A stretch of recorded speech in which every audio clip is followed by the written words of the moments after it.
Survivor News. Survivor News. Survivor News.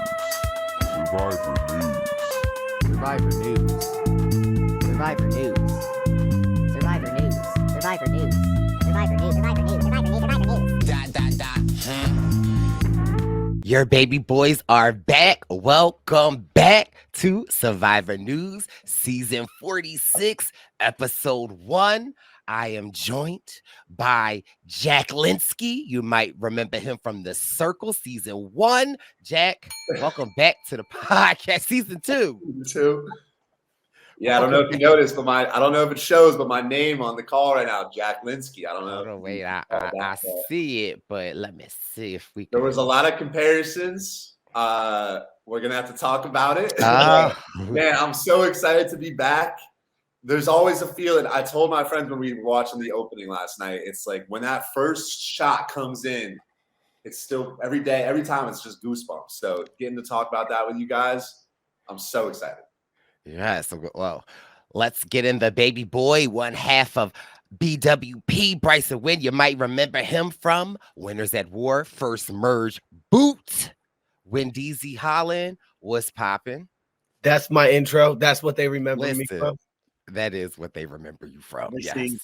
Well, you know, maybe That's it. They might remember you. No. We are not starting off on a bad. Okay. All right.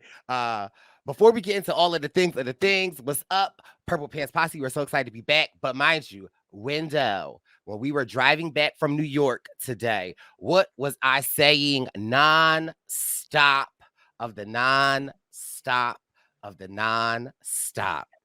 Jelinaky, Brice is very excited to hear your takes. Oh, I am. I mean, of course, you know, I love my baby boy, the Jack Atkins, but I have never been more excited to hear Jack's takes on this episode. Just, I literally, I feel like I am fiending for it. But before we get into all of that, you know, we just got back from New York for the premiere episode of Survivor 46 and the kickoff of the BWP Tour 46 in New York. Listen, New York, what they say? New York, y'all showed the hell out.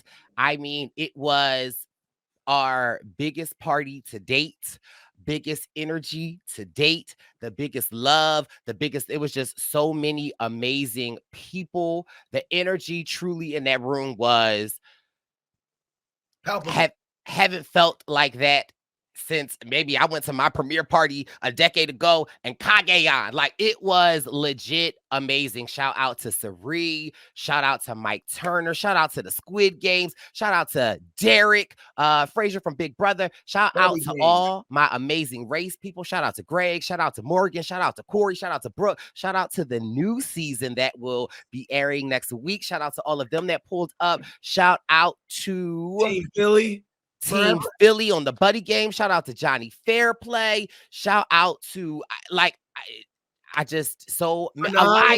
Shout out to Penner. Shout out to They came out. Bring them out. The energy, it was like a sea of people. And again, we just cannot tell you how grateful we are. I spent most of the night sweating and trying to make my way to the crowd because, you know, your baby boy is for the streets of the people. And yeah, so our BWP Tour 46 is off to an amazing start, and we are truly grateful. So New York is done. We are headed to Washington, D.C., March 13th. Tickets are available. You can click the link in the Brice and Win Twitter or Instagram page. We'll be hitting Chicago. We'll be hitting Pittsburgh. We'll be hitting Philadelphia. We'll be hitting Dallas. And we will be bringing it all home back in New York on May 22nd. So listen, if you have not experienced a Brice and Win present party, do yourself a favor. Wendell, what are your overall arching take on everything? Well, your voice says it all because Wendell was screaming all night. Oh, it's been a night. I'm hoarse. I will say, incredible premiere party. It's so good to be back, and this tour is going to be one for the books. It's going to be our best one yet. So let's go. Let's go. Now let's get into the meat and potatoes, Jack. I like Jack, but Jack, you don't understand. I don't know. I mean, I know why, but I cannot wait to, the official moderator of Survivor News. Okay. Jack Atkins, what you got for us? Well, just the fact that you're so excited to hear what I have to say makes me really excited to get into it. I appreciate that. It's nice to think there might be people out there that watch the episode and they're like, I wonder what Jack Atkins has to say. I think it's more people than you. Than I know I got at least one, and that's my man Brice Isaiah. Sometimes. Man, how do we kick this off? So we hit the beach. Survivor 46, we get a great intro from our man Tevin.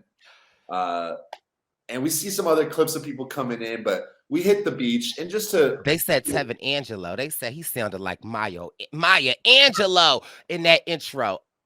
I just, again, had to give my shout out to never in my wildest dreams would I think someone like Tevin would be introing us in for the first 2 minutes, and like he has a way with words, but I'm gonna shut up now. But give him his flowers. Yeah, we love. I love Tevin, and to think a decade ago I hit the beach, and for it to be 10 years later, and we have a Tevin, someone that is so amazing, so like I've been seeing so many mentions on my Twitter, like Tevin reminds me so much of Brice Isaiah. I'm like, no, Tevin is the better version of Brice Isaiah, and I love it.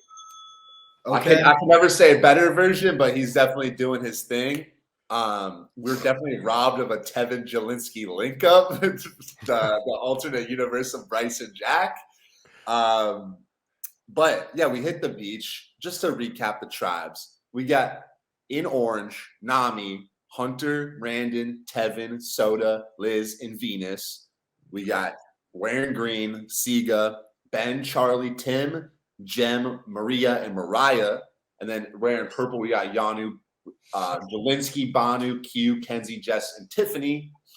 Jeff gives this big opening speech, and I wanted to bring this up, where he's like, some of y'all never gonna win. Like, so some of y'all don't even know it, but you suck. And everyone's like, yeah, he's like, all you guys are nodding along, but you don't know that you're the one who sucks, essentially. What do we think about this speech from Jeff? Do we agree with this take? Like, is it his place opening up the game to be like, some of y'all have no chance? Is that if I'm being honest, before you go out on Survivor and like pregame, normally you will meet one-on-one with Jeff and like he'll hype you up. And that was almost the identical speech that Jeff gave to me in my one-on-one. So, I mean, I think that it can be humbling. I don't love it because I feel like when I met with Jeff and essentially like, I was like, Jeff, I can't wait to get out there. Like, I'm going to kill it. And Jeff was like, I've seen a lot of big personalities go home early. I was like, and so that just kind of put the realization in my mind. And that's just what I continue to think about all of my 9 days. So I love it, but also it's like, I don't love it. Like, you should put that doubt in somebody's head because it's like, that could really eat away at people. So I don't love it. I love it because in an era where people are saying Jeff is too soft and saying like, we had some quitters last season and he didn't go in on them. I think him from the jump, keeping it funky is like, yo, y'all are here now. Some of you think you are what you are. You're not. Let's see what time it is. I like it. I like it. Jeff, call him out. Be a little tough. Let's go. It's Survivor time. In an era where there's a lot of older survivors criticizing this new era, Jeff, let them know what time it is. Okay. Yeah, I'm in between because I don't mind a little bit of a cynical Jeff where he's not afraid to kind of speak out. But I was also like, we're on the beach starting this off. And you're like, some of you, we brought you all the way out here knowing that you have no shot to win. If I was there, I'd be like, damn, Jeff. Like, it's I would have been like Soda, them, not me. Okay. Yeah. But yeah, I thought it was a unique speech for Jeff to kick things off. So I mean, to change of pace, we'll take it.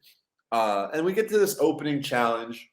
where the winning tribe is going to earn their camp supplies, and then the second place tribe is going to choose whether they want to compete in the sweat or the savvy challenge. And it's a pretty straightforward opening challenge. I genuinely was concerned. This was a very Bruce-esque challenge of like diving headfirst under things. I was like, did we not learn our lesson a year ago? I thought the same thing, Jack. They have to go. They go in pairs to retrieve these big puzzle pieces, and then bring them back to build this sort of vertical pyramid where one member of the tribe is going to hop up and retrieve a key with a pole. And this is, looking back at our first look of the three tribes, this is where I can immediately say that I and perhaps we were wrong about which tribes were gonna be cooking and which tribes were gonna be struggling, because it really was the complete opposite. Where when we first saw Nami, we were like, it's gonna be a rough go for these guys, and we saw Yanu, the purple tribe, and we were like, they're just gonna cook everybody. And really, the exact opposite happens, where in this first challenge, we see Nami gets a pretty easy victory, and Yanu just like can't get it together, which ultimately, of course, leads to Nami earning their supplies. Siga gets second, and they choose to do savvy, and then Yanu is stuck with sweat. So just a couple of things I wanted to throw out to you guys. A, any takeaways in general from this challenge? And then B, I also want to hear, if you're Siga, do you choose sweat or do you choose savvy? My big takeaway is shout out Dr. Maria. She put that joint on her back and she was out. I said, oh, okay. I think it also highlighted Hunter for me. I said, wow, Hunter isn't playing. Tiffany is a beast. And it also, for me, it's a new season. I'm just, okay. No. You could call me W because Q, okay, he was queuing, okay. But this wasn't the moment. I wasn't sure if Q will be the apple of my eye, but I loved Q and just how dedicated and strong, chiseled his abs were. But like they killed it, and I'm definitely choosing savvy. But I loved how, was it the team? Did the team get to pick it for them? Siga got second, and they got to choose whether they wanted savvy or sweat. And then I like the fact that they were in savage mode, and they was like, no, like make them sweat. And I like that, the fact that they are actually like out here and they're like, they're taking a page out of Jeff's book, like we on Survivor, like they're doing sweats. I like that too. Yeah. I just have one question for Brice. Why would they call you W? Because I was, A, B, C, D, F, G. I was trying to get to Q, but I couldn't think of the letter closest to Q. But so I just, in my mind, I went W. If you were T, you guys could be QTs. Oh, I mean. If he was B, it would be a QB. Oh, okay. I might have to be a B then. But we're not doing that. We'll figure it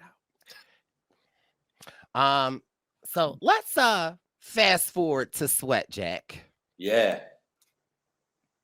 I mean, that's where we were going next. No, I do agree with the Sweat savvy decision.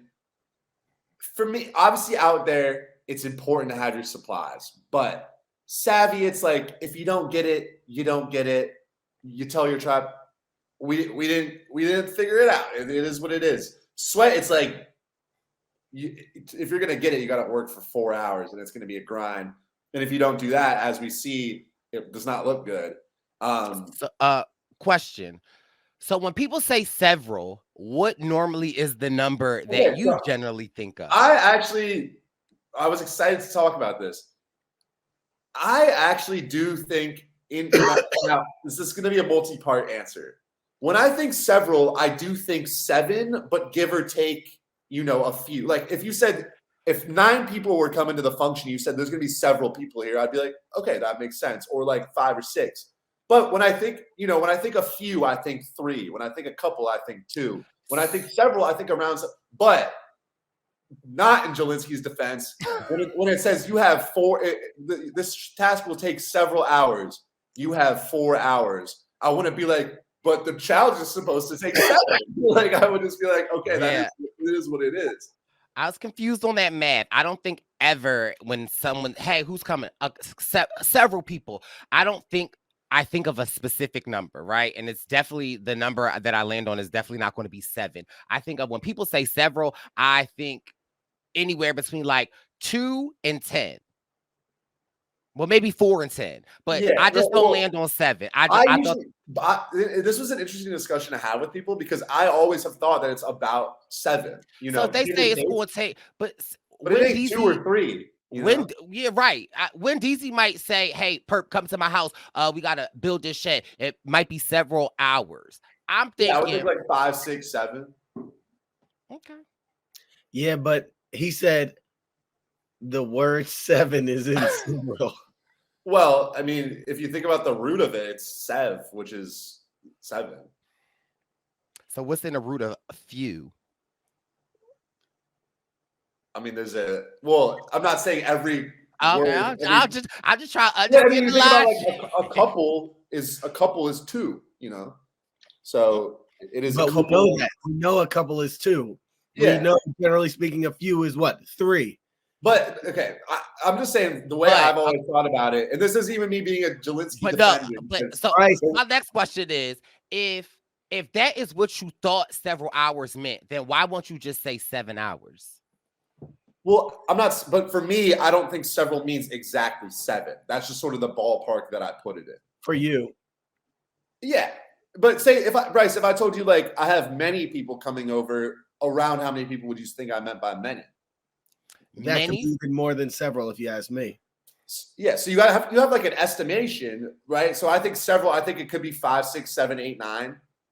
But again, if the challenge was like you have 4 hours to complete this task that will take you several hours, I want to be like, all right, well, this is impossible. It's going to take me 7 hours. Like that doesn't make any sense.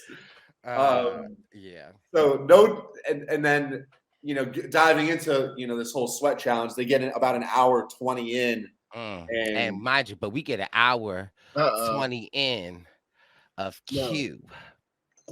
Okay, but Q walking up, leave him alone. Walking down, leave him alone. Walking back around. Okay, and in this moment, I'm the bucket leaking. Okay. Brice. Now, here's where I am with Jelinaky, though, right? When they were getting towards the end and it had been an hour or an hour and a half, and we see the bottom of the bucket. I ain't mad at Jelinaky. I ain't mad. But I think that for me, it was Jelinaky giving his confessionals, sitting down in front of the bucket while Q is still walking back and forth. And so,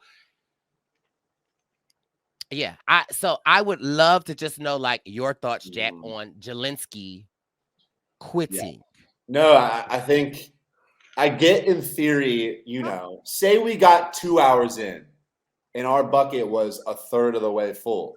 I'd be like, there's no way we're going to get 2/3 more in the last half when we're more tired. So I understand his thinking, but I think in this situation, you can never quit. You can slack off and act like you're still trying and just like know you're going to lose, but you can't just give up. That's just a bad signal to your tribe, especially with a guy like Q. We know he's an athlete. We know he's a leader, where if that's like telling your coach in basketball that you don't even want to play. It's like, come on, you gotta give an effort. And I also just think maybe there could have been better ways that they could have gone about using the buckets. I know from his exit press, I don't think they were allowed to like fill the holes with like their buff or their shirts. But maybe you put the bucket inside the other bucket and turn it so that the holes are out. And then you take turns going on trips. Or if you're Jelinaky and you're that gassed, just be like, look, I need a break. Like, let me take a break and I'll get back to it. But I'm not just going to give up. And then on top of that, to make this whole show of throwing the hourglass and stuff, it's like, if you're that gassed, you're not going to go throw the hourglass. You're just going to go lie down and catch your breath. So it was definitely not a good look. It was a tough start to Jelinaky's game. Last question. Is there a difference last season, there were some people that quit Survivor. Is there a difference in like Jelinaky's quit? And I mean, I know there is a difference, but like, if the Survivors fans say they don't like quitters, like, should the energy be the same as the people that quit in Survivor, or no? It's it's look, different. I don't think his decision was good, but the logic of being like, okay, I don't think we're gonna finish this. Why should I work away for another 2.5 hours when I could go back to camp, make connections, save my energy for the immunity challenge, which is obviously more important. I can understand where his thinking is, especially when you're in the moment like that and you're gassed. It's like you kind of come up with any excuse as to why you should quit. But obviously that's way different than quitting the game. Now, Jeff gave him some flack for doing that, and I agree with giving people flack. But quitting the game altogether versus quitting the sweat challenge. Or I'm sorry, not quitting the game, but a mechanical exit. No, I mean, if we're talking about like what Hannah and Sean did, they quit the game. That's or a mechanical exit. Here's another thing that I thought of though, right? What if Q was just as tired, right? But like now he can use this like, like it almost gives him a leg up to be like, I didn't like. That's actually what Jelinaky said in his exit press, is that they kind of mutually agreed to quit, and that Q just kind of used that as a reason to pin it on Jelinaky. But, what I will say is from the episode, I don't know if Jelinaky is the most reliable narrator of everything that happened in his story. And that's no shade. That's just like clearly the way he thought the game was going is not how it actually went. And, just what now there may be some truth in that, but from seeing the things that Q was saying and the motivation that he was providing and knowing Q's background as like a gritty guy from Memphis who played college football, he's gone through harder physical things than this challenge. I would be surprised to think that Q was going to quit. Now, maybe Jelinaky threw out the idea and Q was like, sure, like we can do that. But that's not the same as like, but I wasn't there. I don't know for sure. But this is where I will give Jelinaky credit. What's worse, in you guys' opinion? Him quitting or you doing that for 7 hours and still not hitting the goal? Like quitting. Right. Yeah, I think quitting. Because I think you need to signal to your tribe that you're not gonna give up. Now, look, because they had about 2.5 hours left. If I was in Jelinaky's shoes, I might be the laziest bucket carrier ever seen for 2.5 hours. I might fill it up with like an inch of water just to make it look like I'm doing something. But also knowing that you're dealing with someone like Q, it might be the same. Like, you know what I mean? I feel like Q would still be like, he didn't give it his all. But I think there's a big difference between. I think someone posted like a Michael Jordan tweet about this. It's like there's a difference between like giving it your all and failing versus like failing to give it your all. But also when you're on Survivor and it's physical, you're not going to be eating. Should I give it my all and still not get it and just Brice, I don't disagree with like that logic for sure. But I think day one, and also Jelinaky, and then we'll get into this. I don't think any of Jelinaky's specific decisions were necessarily bad, but I think the thing that really sunk his game was the attitude of like volunteering to do everything. And right, so you volunteer to do this sweat challenge and you're really eager about it.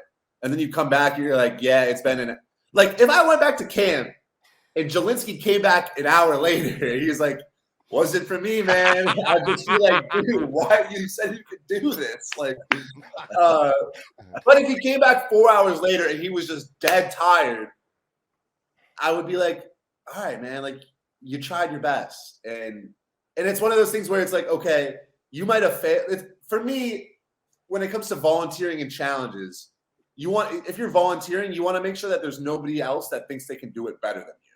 Because you might fail, but then you could be like, well, no one else wanted to step up. But if you're just immediately like, I got this, and then you fail, it's like, well, you were so confident for no reason. And that's not just at Jelinaky. That's just like a general thing that we see time and time again with people volunteering to do the first puzzle, for example. if there's a difference between someone who's like, I'm great at puzzles, I can do this, and then they fail it, you're like, so what are you actually like? What can you do? Versus someone who's like, look, if no one else wants to do the puzzle, I'll give it my best shot, but there's no guarantees. How can you be mad at that? Because then you didn't step up. Like, Right. That's the difference for me. The only couple things I'll add Oh. in Jelinaky's exit press, and I only listened to the beginning of it. I'm sorry, what were you Wendell just did the sweat challenge himself. Okay. My poor voice. Jelinaky really did say that it was Q's idea to quit first. He said that it was Q's idea. So, and like I said, we take this with a grain of salt. A drop It's of Q's water. idea. Secondly, he said that it's good that they got him out because he's such a leader and they saw how much of a strategist or something he was. But also, I wanted to make note of him throwing the hourglass.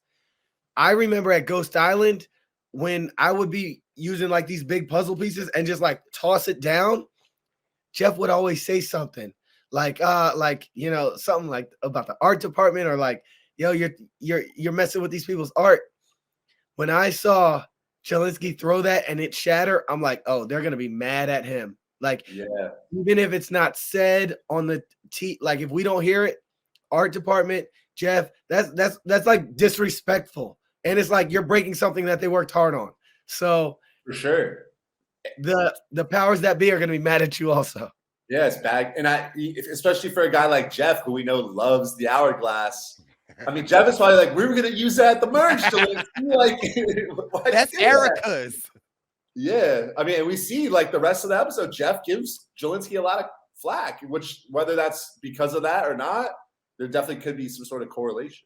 And and on the beach, to add, I was thinking the same thing, Wendell. On the beach that you're living at, do you really want like broken glass on the ground? Mugging. And we just saw last season. I mean, Jake broke that immunity challenge, and Jeff was like, "You're disqualified." And then the other thing I wanted to mention was in Q's case, when I saw his pre-stuff,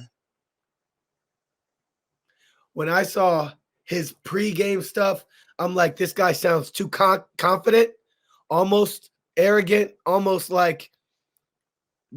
too much. And then Q.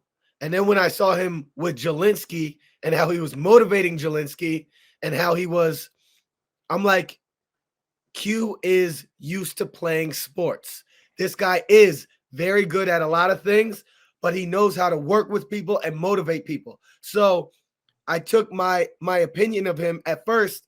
I'm like, oh, he's Chris Noble. That's who I thought. I was like, oh, he is super talented at stuff, but he doesn't know how to, communicate and work together. No. From seeing him with Jelinaky, I'm like, no, he's more like Danny McCray. And that's how it appears. It's like he's good at motivating these people and getting them moving. So my prejudgments, I'm setting them aside now for Q. I'm excited to see how this very strong and talented, obviously very smart brother. I'm excited to see how he does it. Brice, don't say a word. Me too. Brice already thinking about RSTUV. No, I'm excited for, but I do think there's going to be an interesting balance, like you said, where he clearly has some good leadership qualities, but he also seems a little bit stubborn. Like when it came to some of the voting, like this is how it's got to go. Like, but it's like, he clearly has a lot of respect from his tribe, so that could work in his favor. Or they could just use him until they don't need him. Exactly. And I'm still not high on Q as a winner, but I'm high on Q, making it to the merge, and maybe he's like an early, maybe even the first merge boot. But we wrapped up with Sweat. Now let's head over to Siga for the Savvy Challenge. And I want to shout, so they have this big, I guess it's a word search and with all these numbers in it.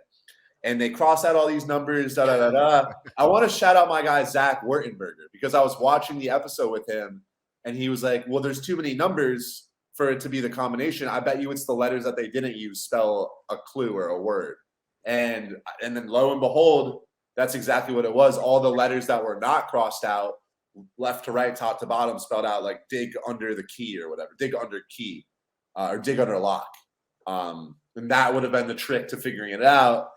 And they almost could have got it from just reading the regular note when it was like what you need will be under it, and they were looking. But can we also just take a moment to give appreciation to the Green Tribe, because I love them, right? Like, I think Tim is great, Dr. Maria, but shout out to the baby boy Ben and Charlie.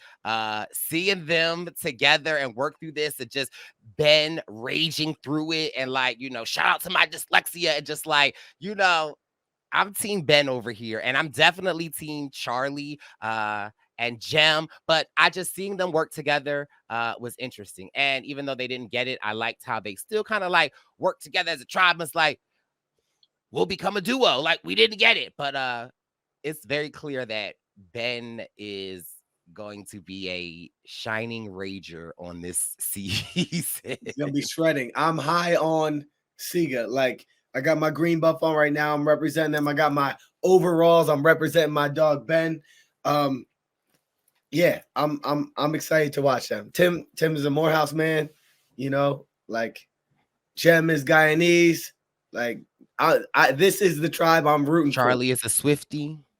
Charlie's a Swiftie, just like Brice. Another thing about Dr. Maria, when her and Tim kind of sort of after this, I know I'm kind of jumping all over the place, but when her and Tim connected over having kids, and Dr. Maria was like, but I'm not out here to be your mom, right? Like, don't get that twisted. Like, I'm out here to play. And Yeah, I was like, yeah, she's just tough and smart. Again, I said this on It's a Look. Like, I see Mama C and like Heidi. Like, I feel like I am very high on Dr. Definitely. Maria. Yeah, no, this is great, because I kind of wanted to, instead of going chronological, I sort of figured we'd hit each camp and then kind of break down the dynamics. And I do think off the top, this Siga tribe is probably the most cohesive of the other tribes. They obviously talked a lot about vibes, and Tim and Maria talk about being parents. We have Mariah is able to build connections with the women in spite of her, usually feeling like she struggles to build friendships. And then the women sort of form an alliance and bring in Charlie, who says he's very comfortable working with women. He has a lot of women that were his bosses in the past. And he knows that this group of women is a savvy group of players. And Tim kind of works towards counteracting this women's alliance by pulling in Charlie. The way Tim spoke about it was, he's like, I got a grandma. I know how women work. I was like, and a wife. He's got every kind of woman in his arsenal. But to be fair, his observation wasn't wrong about the women getting close. And obviously, as a guy, that can be dangerous in the game of Survivor. It almost reminded me, right? If this were season 45, I feel like this would be Bello. Mm-hmm. Like, I feel like, well, I'm not saying like personality wise, but I'm just saying like the makeup and the build and how the girls pulled in Brando and they have Charlie. Like, I feel like it's just very interesting. But yeah, I'm very high on the Green Tribe. Yeah, and then we kick it over to the Nami tribe, the Orange tribe. Obviously, they didn't have to do Sweat or Savvy. They get all of their supplies, but there are a lot of dynamics breaking out immediately. And there's definitely some chaos going on, despite the fact that they won the first challenge. First, we got Liz, who's an absolute character, talking about basically just being like, I'm awesome. Like, I got rich. 37 businesses. Yeah, I'm I rich just and I'm sold cool. 2. And Tevin's like, well, hold up. Girl. Wait a minute. Girl, How rich are you? And then Soda and Tevin are doing a ton of singing. And before we even cut to Hunter, I was sitting there kind of like, oh, if I was out there, all this like camp singing would just annoy the heck out of me. And it goes to Hunter, who's just kind of this mellow-mannered Southern guy. He's just like, I was a camp counselor and I cannot stand the singing. But fortunately, he's able to make a good bond with Tevin. And that sort of extends to Soda. So it seems like Hunter isn't necessarily like annoyed with Tevin and Soda, but more about the fact that the singing is like giving him camp PTSD. It's funny because like Wendell, you were thinking about Q. Hunter, I was a little nervous. Like, I'm like, uh-oh, Southern. Like, I, in my mind, was like, uh-oh, are we going to get this archetype? And when he made that connection with Tevin and was like, teach me how to sing. I was like, wow, like I love his energy and I love like what he's trying to do. Now I have to talk about, what is it? Is it Raymond? Randon. Now, Randon and what's my girl? Venus. That was interesting, right? Because what people were seeing of Venus, in my opinion, was like, they didn't see her as a threat, right? They were just like, you know, kind of sort of like, what's Tevin and Soda were like calling her princess and all that. And I feel like, you know, I don't think Tevin meant it like negatively, but you know, she was like, I'm not no princess. Like, I want to make sure that I do what I could do. And then it's interesting when Raymond, I keep saying his name wrong. Randon, when like Randon finds her doing something, then all of a sudden it's like, he's like, she's the we gotta watch out for her. And Poverty light.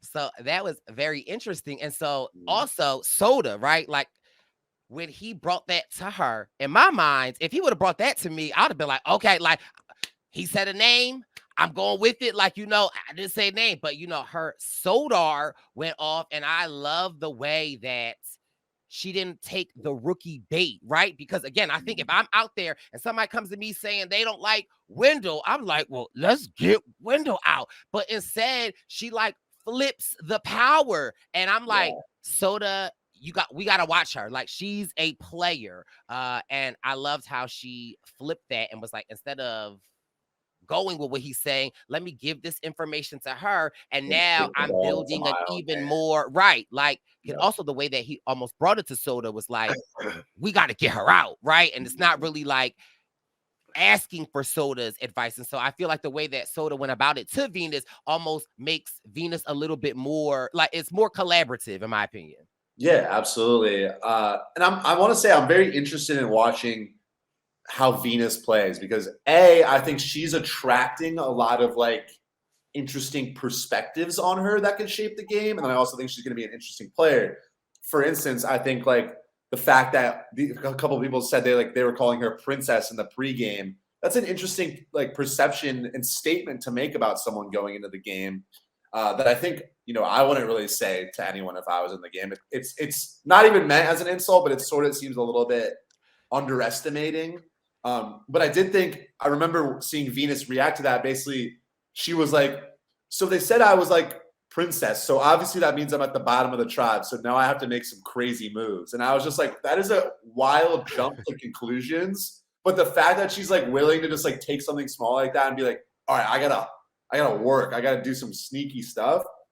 I mean, that's just gonna be, whether it works for her or not, it's gonna be fun to watch. Yeah, definitely seems like there's some chaotic energy on the Orange Nami tribe. And then, sorry, to kick it back over to Yanu before we get to this journey.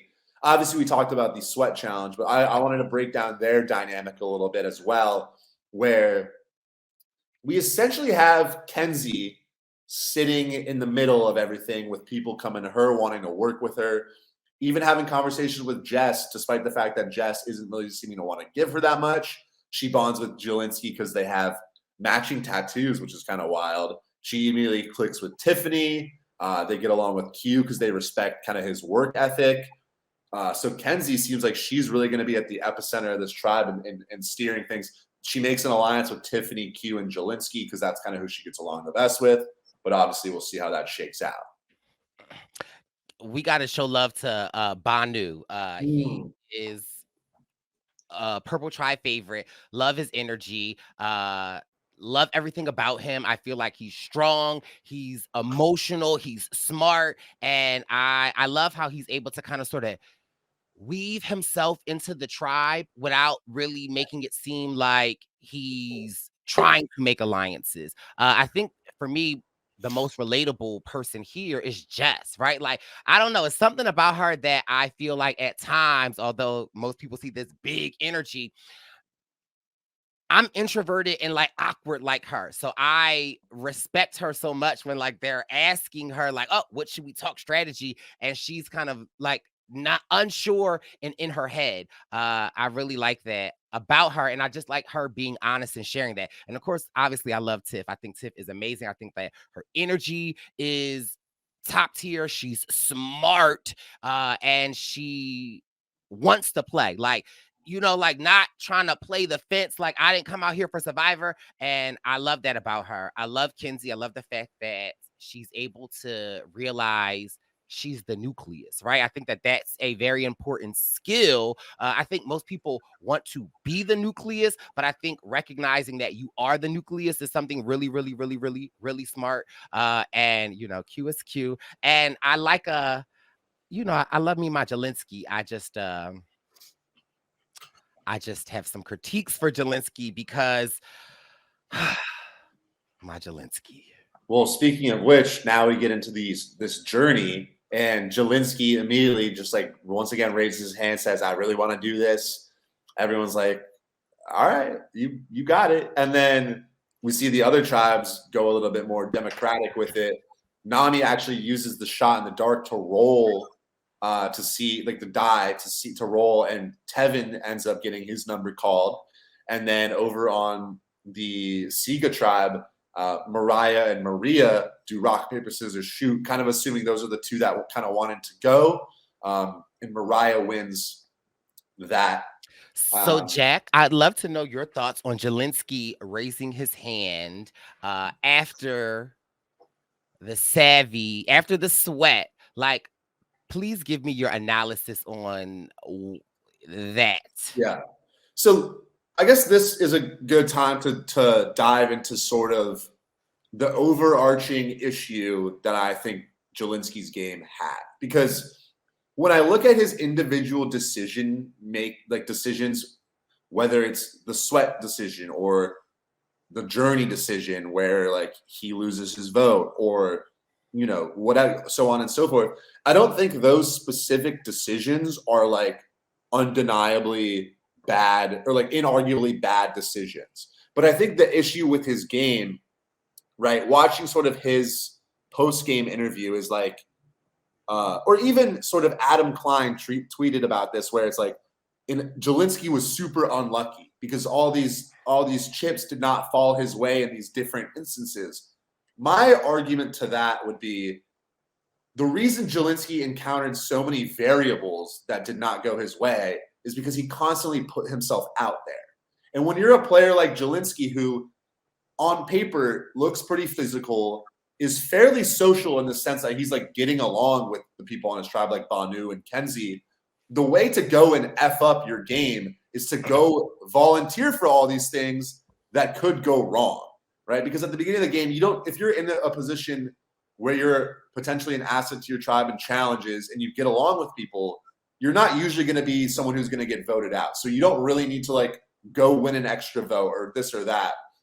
And so by volunteering for like literally everything he can, then when things don't go your way, now you're just like, sure, things could have theoretically all worked out super duper well for him, and he like could have won an extra vote, but it's like just putting yourself out there for all these things. When they don't go your way, that's where you're not unlucky. You're like you're opting into gambling. Ironically, he's a slot machine salesman in Vegas. By choosing to sort of take a gamble in all of these situations, you can't really feel that bad about yourself when, and I'm not saying he does, but when things don't go your way and tank your game. And Wendell, what do you think? The only thing I'll add to that, or it almost sounds like, yo, dude, just chill out. Don't do anything.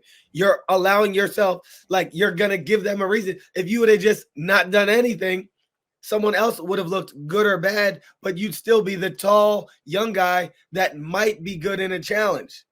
But by putting yourself out there, it's like you're eliminating all the doubt now because you went out there and didn't succeed. Yeah. Two things I want to comment on. Adam Klein's like saying the unlucky thing. One, love Adam Klein, friend of the show. That for me is interesting because like I didn't really necessarily hear like when Mariah went home on like season 43, like she wasn't unlucky. But I think for Jelinaky, for me, I think it's really like not even, I think for me, it's I think what it is that he loves Survivor. He's so hyped to be out there and he wants to do everything. I think that overrided his ability to read the room, right? Like where it's like, okay, you just quit the sweat thing, right? Like, I don't think I should bulldozer my way to go to the journey. One, we already know the journey is going to put a target on your back, right? Like, I think it's like, even though you want to, I feel like if he would have just like sat back and like kind of like allowed it to happen or just see whatever, I think that really could have helped him. I think that his ability to not really kind of like read the room of like these events that happen that aren't making you look so good. But to his defense, he is locked in this alliance. So I can understand why he would have that comfortability to like put himself out there because he's locked in this dominant alliance. Well, I mean, I get what you're saying, but clearly, he's not that locked in because it's just games just started, and then B, it's not dominant. Like exactly, it's still so up in the air because people are filling each other out. And I don't mind the idea of like going on the journey, but I just think like if I see someone be like, if I'm out there and it's time for the first journey and someone's like, I really want to go, I really want to go, I really want to go. I'm like, what? Because we all know there's going to be some sort of advantage or something there. Like, why are you so eager to go? And for me, I actually think just talking about this journeys in general, we've seen a few of them in this new era, more than a few. I'm kind of thinking about like, this is a very small thing, but it's like, what's the ideal strategy for putting yourself out there for a journey? I would actually argue it's smartest to really not want to go early on for two reasons. A, if you're the first one who goes, like you're putting yourself out there in a way that there's going to be attention on you, whether it's good or bad. B, assuming you are going to make it, if you're in a decent spot, assuming you're going to make it a few tribals, it's sort of like inevitably you will go on a journey. And maybe by kind of having to go on a journey down the line where you're not volunteering yourself, it's just sort of like, oh, Jack hasn't gone yet. Like it's time for Jack to go. There's not really going to be as much attention on you. And I think if you go to the journey later on when the pre-merge numbers are a little bit smaller, now whatever reward you might win, like an extra vote, is actually going to be more impactful if you do go to tribal. Obviously, there's the inverse of that where if you lose your vote and there's only like 4 people on your tribe, you could be in trouble. But I think you have to have confidence in yourself if you're a good player to be like, I could probably maneuver my way out of this and use this extra vote potentially or steal whatever to really help my game out when it matters more when the numbers are smaller. I don't know if you guys agree or disagree with that, but what I do agree with is I loved this new journey game. I don't always love the journeys, but I was curious to know like what your thoughts were on this new game of, I mean, I don't know if you would call it chicken or if it's like Clue or no, Guess Who? Like, what was like, do you like this Guess Who journey? I like it. Yeah, I think it's cool. It forces them to think outside the box. Right. So it's something different. I like it. I also felt like at this pinnacle where Dr. Maria gets the torch and now it forces Tevin and Jelinaky, I guess, to name whatever they have, right? Like, again, for me, this just shows Dr. Maria is not to be played with. And I love Tevin was like, well, I have it, so I'm not going to lie. I do question Jelinaky here, where it's like, I understand that after Maria was like, well, we're going to, if we lose our votes, we're going to have to go back to our tribe and we're going to have to tell them, like, we ain't messing with you, right? I got that, and I would be scared as well. But also, it's the name of the game, right? Like, I'm supposed to lie here, so you can't really be that mad. But I also get Jelinaky. And again, I think that seeing this part of it softened my heart to everything else that I saw of Jelinaky, because I felt as though in that move, he was like, all right, I know it's a game. I'm going to just come clean. It's me. I ain't trying. Like, I respected that because I was like, he is playing hard, but he ain't trying to be no jerk or like, I don't know. I just seeing this part of it kind of like softened my heart to Jelinaky. I think Maria did a good job, first of all. Oh, yes. So it's like, hey, either way, like, damned if you do, damned if you don't. Like, either way. So she kind of shook him down. But again, to his credit, like you're saying, it's like, man, I'm going to just come clean. This is the hand I was dealt right now, literally. I'll lose my vote, but hopefully this protects some kind of a bond with us in the future. This is a plan for the future. I also love how Dr. Maria was like, just to let y'all know, if you like, this is a game, but it ain't a game right now. Like, I love how she was like, we playing, but I'm not playing. He's a real one. Play with me if you want, right? Like, I love that. But I also love sometimes in Survivor, like big personalities, they don't normally work really well. I loved how this lended to Tevin's personality, right? Like, I loved how, like, all he had to do was go, like, oftentimes we don't see that in Survivor where having that big personality helps, right? And even if he was lying, the fact that Jelinaky was so like chill about it, it just automatically puts you on the defense. And I just the way Tevin was, I loved it. Like, I just love the fact that we can see someone show up as their whole self, play as their whole self, and it's like it is giving them ability and power in this game. Yeah, this situation was really interesting to me because I think, and I don't know if I like this about this little journey or not, but I think if you pull the skull card, you're, like Wendell said, you're kind of damned if you do, damned if you don't, no matter what happens. Because even if you like successfully lie and get your extra vote, well, now you've just shown that you could be really deceptive. And it's like, even if I'm looking at this little game as like, okay, it's not like if I was in Maria's shoes and someone lied to me and like, I wouldn't necessarily be like, okay, I'm going to hold it. Like, they don't like me, I'm going to hold it against it. That's the nature of this little game. But it just shows you in that circumstance like this that they're a really good liar. And that's something that I think everyone will remember. The thing, too, is I think it sort of naturally will play out like this most of the time. Because if I'm Tevin and I have nothing to do but tell the truth, I could be like, I swear on my mom, I swear on my dad, I swear on I have the vote card. I swear on my life. Like, right? And so unless the other person with the skull card is willing to go the distance and match that energy, they're never gonna win. And if they do go the distance and match that energy, it's like, whoa, like you're you're going that far to lie.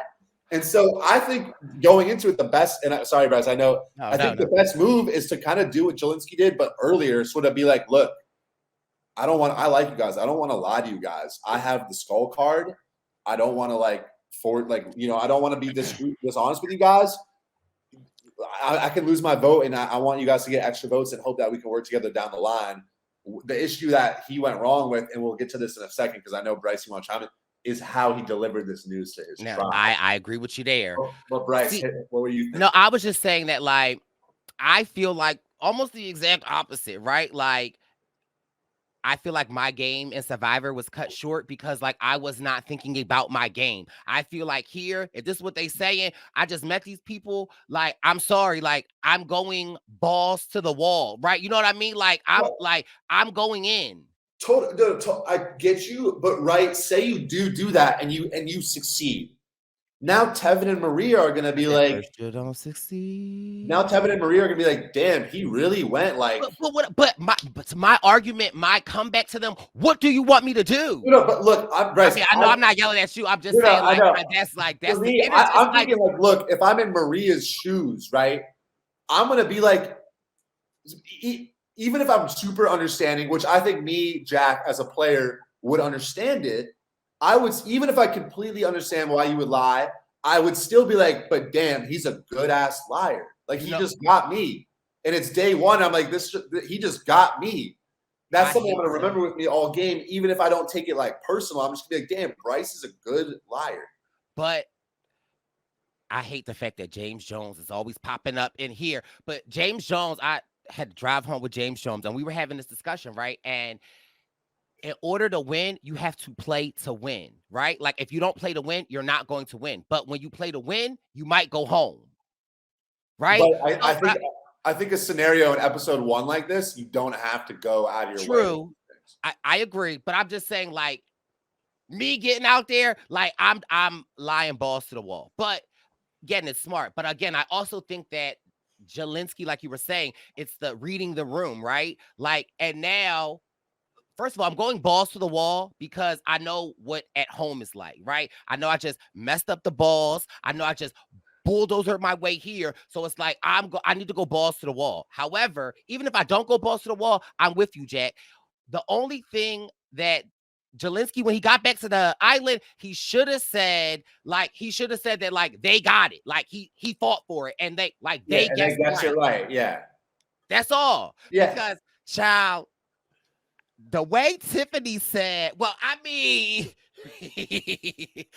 what we get out of it, like you ain't even fight for us, like the way Tiffany, yeah. I was like, okay, first of all, I love Tiffany because that would have been my knee-jerk reaction.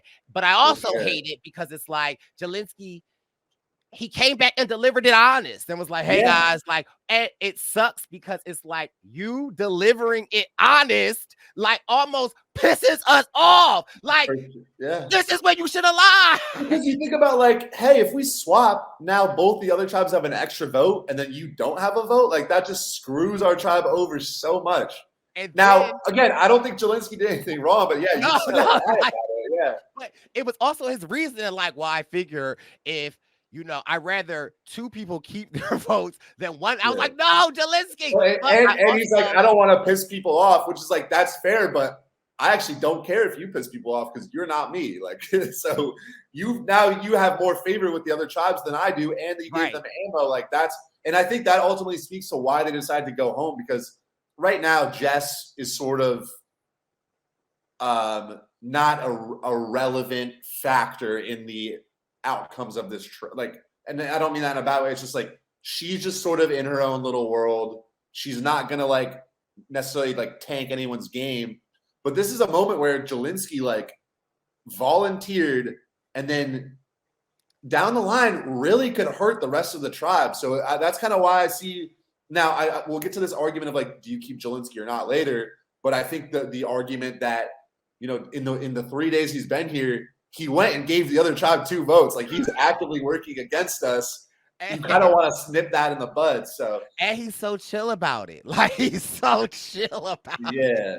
But that's kind of what I'm saying is like, I don't think Jelinaky's any of his decisions were like specifically terrible, but it's just the reason you're in this position to make these decisions is because you're just putting yourself out there so much. And you're giving too much. You're not putting up your poker face. Like, know when to fold them, know when to show them. Like, you not even shouldering them. Yeah.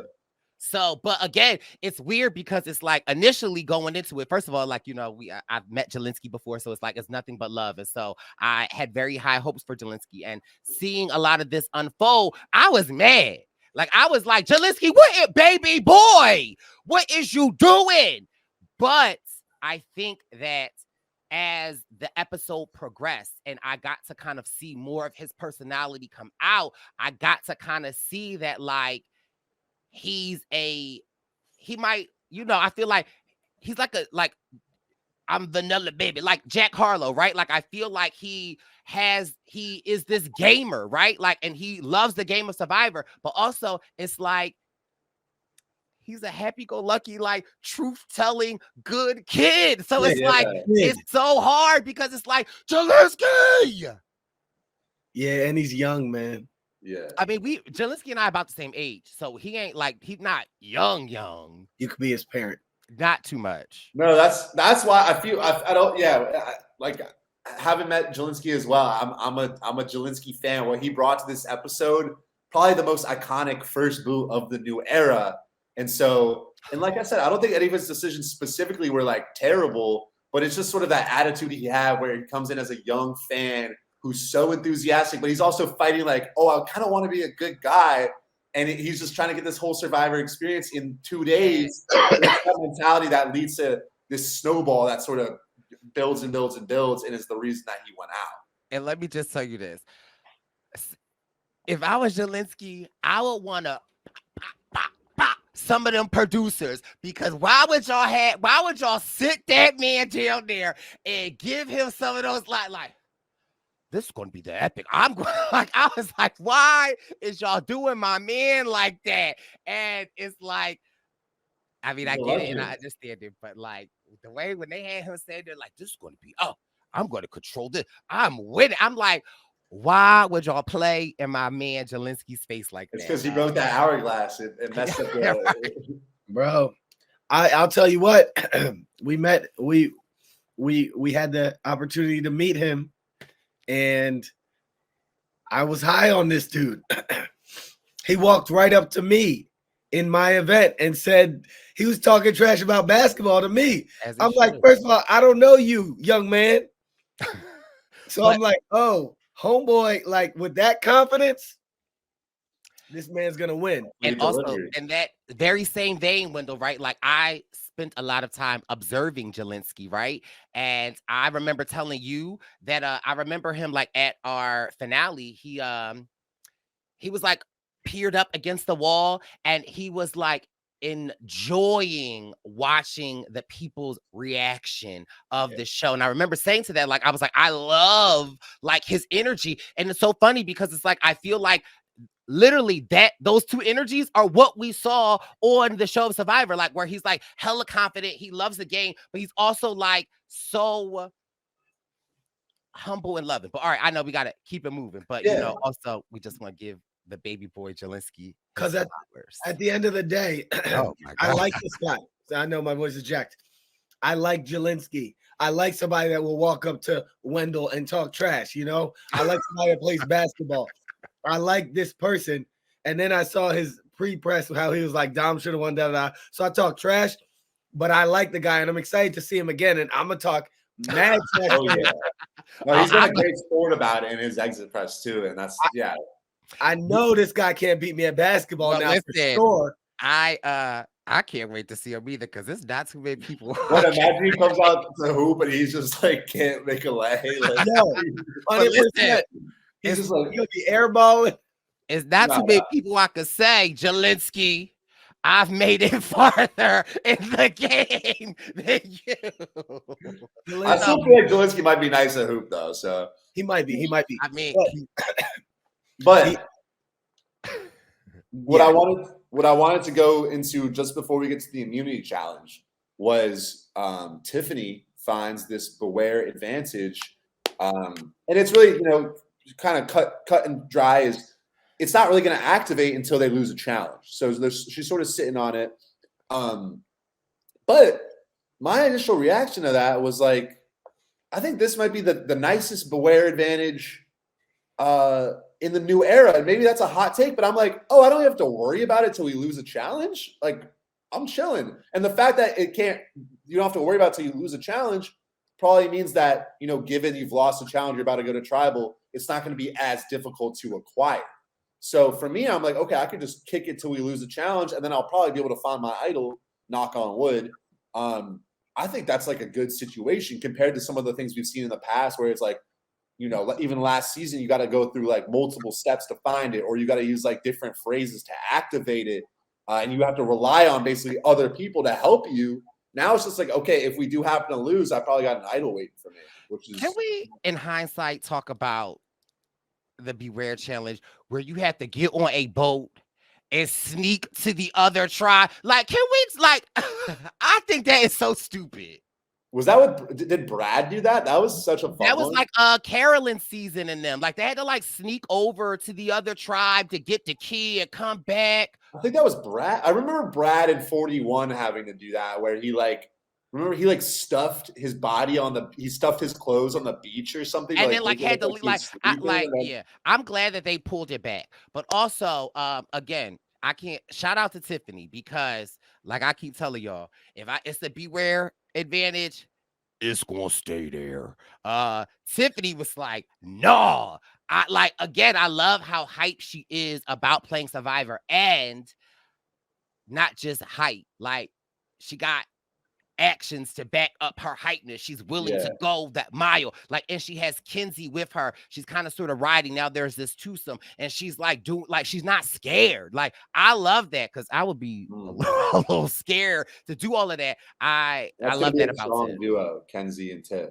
And I do want to shout out my guy Brandon Donlin, because I liked what he did last season, where he found it and he was like, "Oh, you want to open it in front of me? You can have it." And then you know exactly what is going down, but you're not, and you know if they're going to find it, but you're not losing your vote, which is, very valuable. And now, you can use that information if it needs to turn. You could be like, Jack got it. Yeah. Now, I think if I'm out there, it's for anyone who's out there, it's hard to be like, okay, I found this, let me just put it back. Like, I want some screen time. I'm going to find it so I can get some screen time of me looking for it. Whether that works out or not, you kind of want that challenge. But I do think like a brand, and also finding in front of someone like Tiffany found in front of Kenzie. I'm always of the mindset that I never want people to know kind of what tricks I have up my sleeve until it's time to use that for our group's well-being. But it's like, if someone knows you have an idol day 3, either they're going to know that all the way the rest of the game and you have to go far with them, or they're going to try to turn it on you. And neither of those things are like commitments that I really want to be a part of. How did it work out for Brandon Cottom? Brandon Donlin or Cottom? Cottom.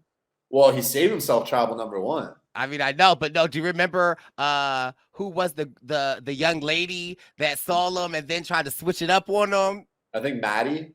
Was it Maddie? You don't remember that thing? And sort of. The posse remembers. But listen, let's get to this Gecko challenge. Yeah, the immunity challenge. So they open up with Jeff pressing Jelinaky about the several thing, which we kind of discussed that, but I do think it's like, again, to be like, well, Jeff, it said it was going to take several hours, but we only have 4 hours. So how are we supposed to do it? It's like, and I mean, I know we're jumping all over the place though, but again, maybe some fact checking with Jelinaky, right? Where in his exit press, how he says that Q and him quit together. In Tribal, Jelinaky also utters that same sentiment, and because he says we quit, and Q makes faces, but he does not like interrupt this random thing. But also, Jack, describe this challenge to us, please. Yes, yeah. So we're carrying a large stuffed gecko. I believe it's 500 pounds. Also, extremely cute stuffed animal. And then we carry it through a big obstacle course that ends with a vertical puzzle. I think it was like some sort of logo. Have y'all ever had to carry a heavy lizard up? Brice. Oh no, I'm asking. Brice. I know listen. We listen. I know Jack is a Survivor fan like Jelinaky, so I'm just curious. Like, in preparation for a challenge like this, would you be willing to carry a heavy lizard down a slide? You gotta, and after you get it down the slide, no. The answer is no. Oh, you gotta pull that lizard. Okay. And depending on, where you pulling it through, it looked like it was like some cobwebs, some rope. You gotta drag that lizard. I'm gonna do so well in this challenge. Jack is the narrator. Yeah. So speaking of, Nami is very good at grabbing the lizard, and they get off to an early. Okay. Serious question though. For real, because this is heavy though. Oh. Shut up! Whatever you're about to say. No, this is a serious question. In this challenge, because would y'all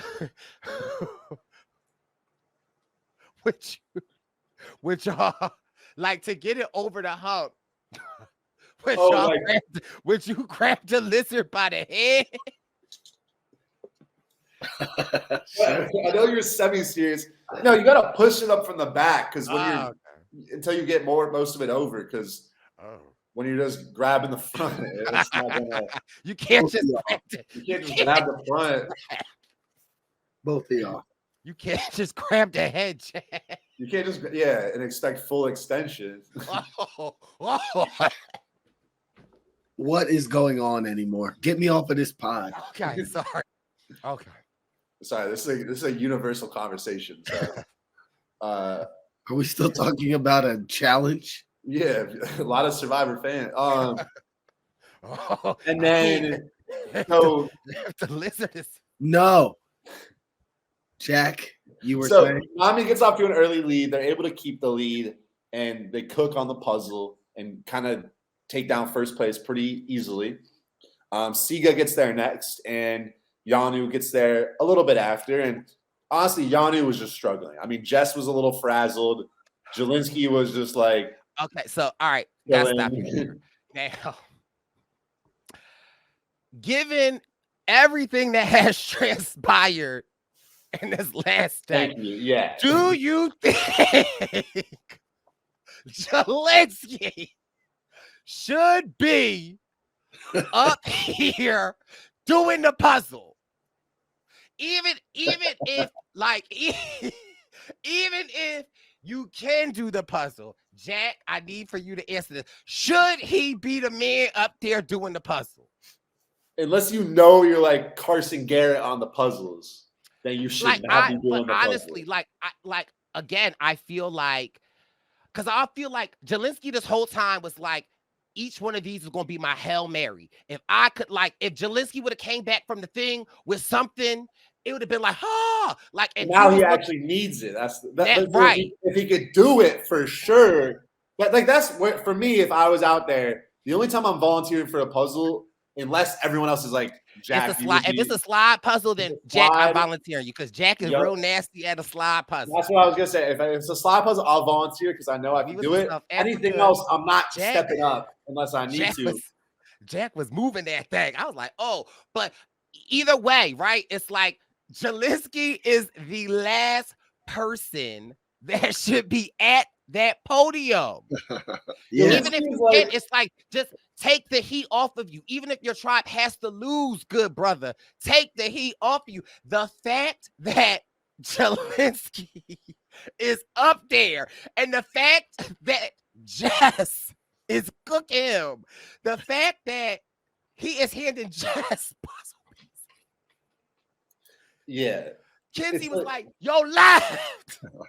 But here's the thing, though, right? It's like he just got flustered, and I hate that for him, though, because I hate what you're live, just what it's hard to focus. But again, I love Jelinaky, but he should be the last person at that damn podium. For sure. That's just like what I said earlier. Just stop volunteering, man. but chill, right? Just hang out. He got no chill. It's Jelinaky no chill. But it's like that also is low key why we love him, though, right? Like my man said, I came out here to play. We want to do everything. You give me a season full of Jelinaky equivalents, it's gonna be a good season. Like everyone's gonna be. They're gonna start fighting to see who can do the challenge. Nobody will make it to the end. That'll be the season that there's no winner. Yeah, they don't make it past the sweat challenge. they never get resources. They are just out there. Now, okay. So Soda's tribe wins, and then the green tribe comes in next place. Okay. This is why I love Jelinaky. After his ass should not have been at that podium, we get back to tribal. We get back to the camp, and they say, hey, we walk into the well. And he just Jelinaky, of all the times you want to sit down and chill, Jelinaky. The only time you shouldn't be sitting down and chilling. You know it's a problem. When Jess said, You sure you don't you don't need to. You just gonna do this? He's like, I've carried enough buckets of water in my time. He's like, I know I'm not good, but Jess is like, I ain't really been sleeping, so I'm just saying, like, you sure you shouldn't get in on that conversation? And then to the producer that had him at that confessional, come, bop, bop, bop. They had Jelinaky talking about, if I could get out Jess with no vote, legend status. I'm going to lower my threat level. I got to make her seem like, I got to make her get comfortable. Jelinaky stayed back to take a nap to make Jess feel good. For Jess. What a nice man. No, but it's just like, Jelinaky. It's tough. Do you think when he volunteered for the puzzle, anyone was like, Jelinaky, No. You've done enough, bro. No. Don't do it. And you know, he's like, I'm doing it. but you know that, like, I feel like it wasn't even just Jelinaky by himself. I feel like everybody was like, no, I could do it. Just like, no, I got it. I like to imagine maybe like it was supposed to be like Jess and Banu, but then they get to the puzzle and Jessie's like, get out of my way. He just starts doing it. He wasn't even supposed to. He just gets up and unlocks the pieces of Jeff's like, he's up there, he has to do it. And Banu's like a puzzle master. He's like, oh, Jelinaky. And then it's like, I just wonder what was going through his head after, like, they're the last one there. Like, I wonder in that moment, was he like, I shouldn't have volunteered for this, right? Like, because you're like going into it. But again, you got to admire the Jelinaky confidence, right? Like, you got to admire the Jelinaky. Why was he up there doing that puzzle? You gave him 2 votes. You broke the hourglass. I will say, I respect to move through life with that much confidence. No, listen. You're always gonna be happy with yourself. Listen, I ain't mad. It might not have worked out for him now, but like, you keep up that attitude, like, it will work out for you in life. Oh, yeah. Like, so I ain't mad. And again, it's all fun and games, but like, respect the hell out of him. I respect the hell out of him for standing up there doing that puzzle. Jelinaky's the dude that threw the fire festival. But he thought it was a banger. he thought it was good. So I guess let's, enough, not to, we've given Jelinaky enough observation, but when it comes to like this group of like Kenzie, Banu, Tiff, Q, and they're debating between Jess and Jelinaky, like, let's actually, from their perspective, going to tribal, I mean, it's clearly pretty cut and dry between those two as the options. How do you guys weigh these two alternatives? So, one, I wonder if Jelinaky would have went to the well. I wonder if what could he happen? Never even gave them the opportunity at that time. Like, you know what I mean? I wonder how different things could have potentially been. Obviously, they would have been able to talk outside, but like that initial conversation and knowing how emotional Benu is, right? Like, I feel like Jelinaky could have at least locked that vote in. So I really feel like it really could have been very beneficial for Jelinaky to go to the well. However, I also feel like for me, this Jelinaky vote kind of like highlighted. Now, I love Q, but also I feel like it kind of gave me if I am Tiff or like Banu with Q, it's like, so even if he sucks, like, so you're not loyal, right? Like, so for me, it just kind of seemed like because Q was so hard on that vote, it's like you're not compromising. And I feel like that could potentially down the line, I could see that being an Achilles heel of Q's, not being able to like go with the flow. Because Q was like, my honor, my respect, I can't, he got to go. Yeah, I'm thinking like from a Banu or a Kenzie perspective, Jess is struggling out there too. And she acknowledges that. And in Jelinaky, sure, he's a wild card. and he's been struggling in his own right. But I do think, So all would things Jess. considered, he's probably more of an asset in the challenges, just from sheer like physicality. Not And from performance or physicality. Hold just on a like second. like Hold I'd rather go into it. on. The average challenge, I think I'd rather have a Jelinaky on my team than a Jess, and that's no shade to Jess. But I mean, not for. But also, let's just kind of sort of dive into this because Jess was killing it with the puzzles. She wasn't necessarily struggling with the lizard, and her performance in the other challenge, like I didn't necessarily seeing her like down and out. I'll take a Jess before someone that volunteers for literally everything and does nothing right. Give me Jess. But also in that same vein of thinking, though, right?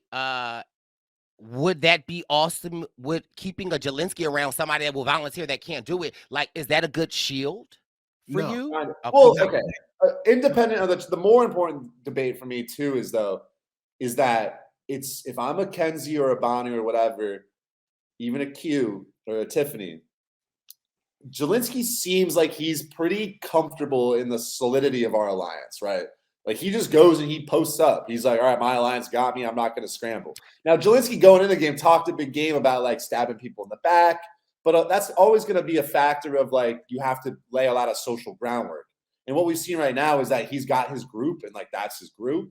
And so if I'm in that group, I might be like, sure, Jelinaky's a little bit of a mess, but he seems like a good hang and he's going to be loyal to our group. And, if we go again, we could go. If we go again, we can vote Jelinaky. But for me, I mean, maybe it's just because I see some of myself in Jelinaky, maybe not in the gameplay, but just in the personality. I'm like, if I'm in the game with Jelinaky, I think Jelinaky is going to be loyal to me. So Jess, if I don't have a read on her, I'd rather have a Jelinaky. And it's like maybe I have to babysit him a little bit, but at least I know that he probably has my back. I agree with you there. The only thing that I will agree with that statement is in Tribal when Jess was talking with Jeff and she kind of was like not sleeping and getting her words mixed up. It was making me think of what we would be doing while we are potting is not cutting our nails, but like it made me lotion.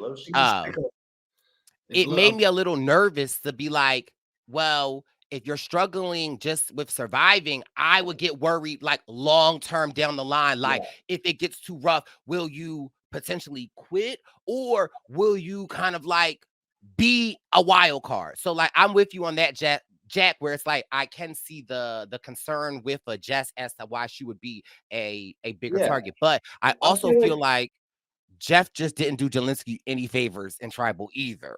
No. And Jelinaky didn't really do himself any favors, saying like, I will never give up on a challenge. And Kenzie's like, aside from sweat, he's like, aside from sweat. But no, for me, I just feel like with Jess's, maybe it's just the narrative that we're getting. I feel like it's sort of inevitable that in the next couple episodes, we go to challenge or go to Tribal. Purple goes to Tribal. They cut Jess because she's just like not able to hang. Whereas with Jelinaky, I'm like, if that's an ally of mine, it kind of reminds me a little bit of Brice. It's like, he might be a little chaotic, but I know he's going to be loyal. And if I can use him till the right time, he might be a little bit of a shield for me. And that's more of an asset than right now a Jess who is really just like kind of not giving much because of the circumstances she's in, like physically and mentally. And like that's not really her fault, but it's just the game's having a toll on her.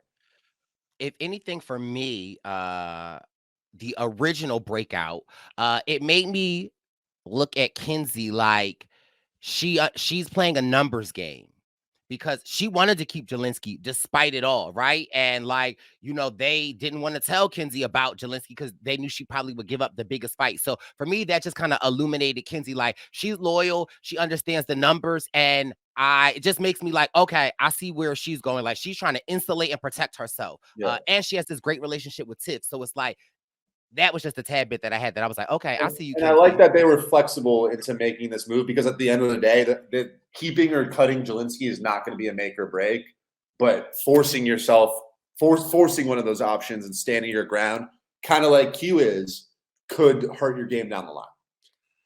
And it took Emily flipping a few episodes and conversations to get her footing and to like wake up to Survivor. Do you think Jess has that in her? I think so.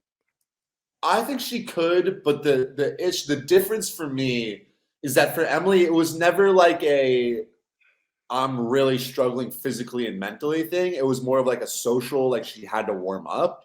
Yeah. Jess seems likable, but she's just like frazzled and can't really put a sentence together. And that for me is like, if you're struggling with that on day 3, it might be a lot worse on day 6 and day 9. And so I might like you, but unless you could get that figured out, then that you can't really turn that around. Like, Gotcha.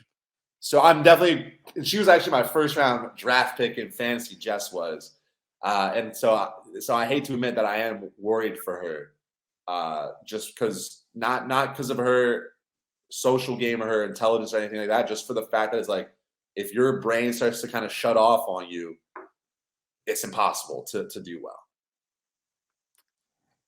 Did we see that happen a couple times with Jake last season?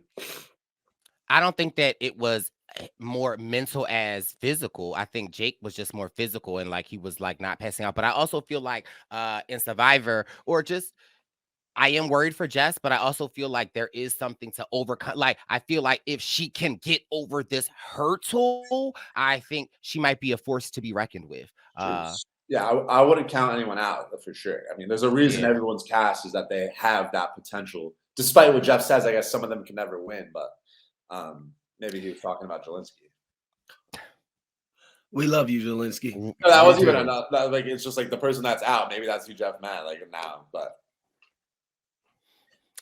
yeah, and again, I just even back to Dr. Maria and Tevin.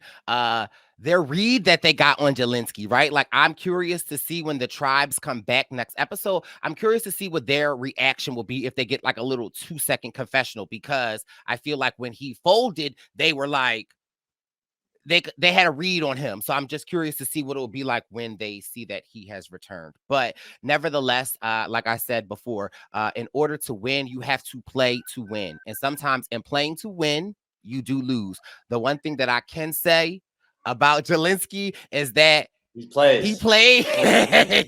he played on the game for sure. He played, and so although he might be the first out, and I know that we may have taken some shots and laughing with you, but if you do listen, Jelinaky, like it's nothing but love. And the one thing that I will tip my hat off to you is that you played, my brother. You stepped up. You showed out, and so although your game might be cut short, I really hope that you can feel fulfilled in the fact knowing that you played, because you did that. And we can't wait to see you, man. We'll see you soon, man. Yeah, absolutely. I'd rather have entertaining players all day than someone who's just there to game bot and like not really bring that energy and play hard. So did it go well gameplay wise? Not necessarily, but did it go well for the entertaining the America and making a good first episode of Survivor? It absolutely did. So 10 out of 10. Legend in his own right. That is definitely for sure. And it is not about your boot order in the Survivor kingdom of Survivorness. So I definitely think, Jelinaky, you definitely said out there you wanted to be a legend, and I definitely think that you are a legend. It is great to be back with the baby boys covering Survivor news. We're back. We'll be back next week covering episode 2. Tickets for the Brice and Win Tour 46 are available. Click the link in the Brice and Win Presents bio. We'll be back next week. All right. Thank you guys so much. We appreciate you, Jackery, Wendeezy. Survivor News. Survivor News. Survivor News. Survivor News. Survivor News. Survivor News. Survivor News. Survivor News. Survivor News. Dot.